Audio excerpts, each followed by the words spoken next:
Hello and welcome to Eagle Talk. I'm Ben Vahey. And I'm Shay Gauthier. Brockport Hockey has been having a stellar season so far, but now they had to take on Oswego and Cortland this past weekend. How did they do? Let's head to Oswego to find out. Brockport traveled to Oswego Friday for a big SUNYAC matchup, but Oswego's Josh Zizek bangs one from long distance. What a shot! Lakers go up 1-0. The Golden Eagles, though, would get one on the board off the Lakers' turnover. Danny Rock with the one-timer pass to Oswego goalie, Brockport down by 2. But it was all Oswego after that. Devin Campbell, the Niagara University transfer, smacks one home. Oswego dominates Brockport 5-2, the final. It was the first ever tribute to Law Enforcement Day as Brockport Hockey hosted SUNY Cortland Saturday night at Tuttle North Ice Arena wearing special jerseys. First period, Red Dragons get on the board first. Shane Ballou with the one-timer pass to the Brockport goalie. Cortland goes up 1-0. Second period, the Red Dragons would get one more. Douglas Elstam with the wrister. Cortland now has a 2-0 lead.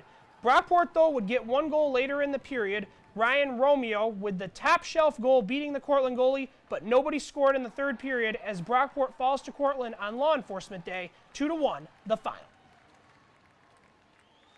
Brockport women's basketball took on Oswego Saturday at the Lake Show. Second quarter, Emily Nestler driving to the basket for the deuce. Nestler had 16 points, Brockport up by 1. Not long after that, the Golden Eagles down 2. Not much longer because Bailey Pratt says, "Give me 3." Brockport regains the 1-point lead. And then Juliana Taylor would add 2 more points after that. Brockport cruises past Oswego 57-43, the final. The Brockport men, however, fell to Oswego 73-63, with Justin Summers scoring 21 points.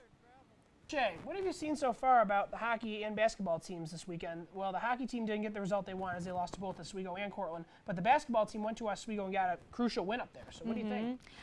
Yeah, it's too bad that the hockey team didn't really do all that well over the past weekend, but they're still a pretty good team, so hopefully they can pick that up later on in the season. Women's basketball, though, they're kicking some butt, I have to say. I mean, yes, they've struggled a little bit in the beginning, but they're getting there. Yeah, well, Emily Nestler's been on fire, 16 Yes. points in that game, and she's still the leading scorer in a few of the other games before that. So they still got lots of time. We'll see how Nestler does as the season goes on. Yep. Now a little college hockey action, as the RIT Tigers were in action versus Air Force this past weekend. From the Gene Policini Center Friday night, it was the visiting Air Force Falcons coming to town for some college hockey action against the RIT Tigers. After a scoreless first period, the Tigers got on the board first and the second as Dan Willett takes the pass here and finds the back of the net, putting RIT up 1-0. But Air Force would respond late in the period on the power play. Kieran Durgan wrists one past the goaltender to knot it up at a goal apiece. We got into the third period with the same score, and here a mad scramble around the net results in an Evan Fano goal for Air Force, much to the disgust of the Tiger goaltender. Or is it? A long review here ends with the official giving the signal of a good goal. Air Force takes a 2-1 lead, adds another goal, and hangs on for the victory over RIT, 3-1, the final. It's good to get contribution there, but we got to get more forwards going right now, and that kind of comes and goes. And but we've got to, just got to be a little bit better in that area. We didn't generate much offense. We only generated very few shots. I don't know if we got 20 shots. So you're not going to win many games by not generating more than that, particularly at home. In Game 2 of this 2-game series, it was Teddy Bear Toss night as RIT hosted Air Force on Saturday. After a scoreless first period, we had right to the second. Evan Fino with the wrister puck comes loose, and Fino is right there to clean up his own garbage. Falcons go up 1-0. Third period now, Air Force on the power play, and Evan Geisler tips it into the wide open net. Air Force would add another empty netter for insurance after that, and they say they don't like teddy bears as they sweep the weekend series at RIT 3-0, the final. They just chip it in, they get after it still, so they're putting pressure on you. It's not like they let up and sit back on it. I just thought it was the difference tonight was the goaltending, and that's not a commentary on Drackett. It was more, I thought their goalie came up with some huge saves. We needed to capitalize on some of those chances. So Shay, it was a tough series for RIT as they fell to Air Force getting swept over the weekend, but this still got plenty of games left. What can you say? Yeah, absolutely. They've been a really good team in the past and have done well thus far. I mean, yeah, they lost, but I'd be shocked if they didn't win a couple of games later on. Well, they got a 2-game homestand next weekend as they play Sacred Heart at the Gene Policini Center. So they got lots of games coming up. The only Division I hockey team in Rochester, so we'll see how they do. And that's not all. The other Rochester hockey team was also in action this weekend. Let's head to the Blue Cross Arena to see how the Rochester Americans played. The Rochester Americans hosted the Wilkes-Barre-Scranton Penguins Friday night at Blue Cross Arena, a rematch of last year's 12-goal game. First period, Penguins trying to get on the board, but Scott Wedgwood says, "No way, man, this is my town."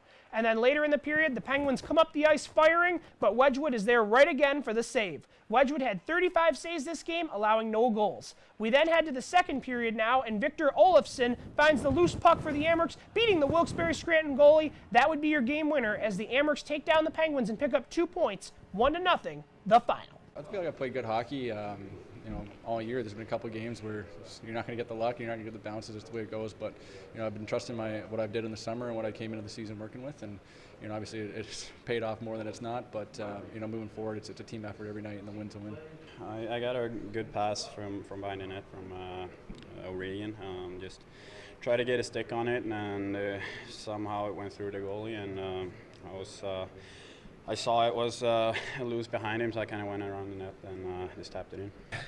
One of those games, and tonight was a good game though. It was back and forth. It was an exciting game. I thought.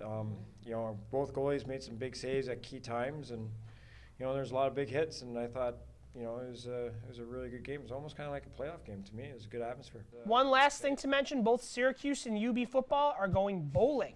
UB will play Troy in the Dollar General Bowl on December 22nd in Mobile, Alabama. And Syracuse will play West Virginia in the Camping World Bowl in Orlando, Florida on December 28th. So what a great year it was for those two teams. So what can you say so far, Shay, on everything we've covered this semester? Oh man, it's just been action-packed, a lot of sports, a lot of coverage, a lot of great things have been caught that we have covered. Yes, so we hope you stick with us next semester too, because as Shay just said, this is our last show for the semester, so we want to thank you for tuning in, but don't worry, we will be back in the spring. Until then, happy holidays and stay safe.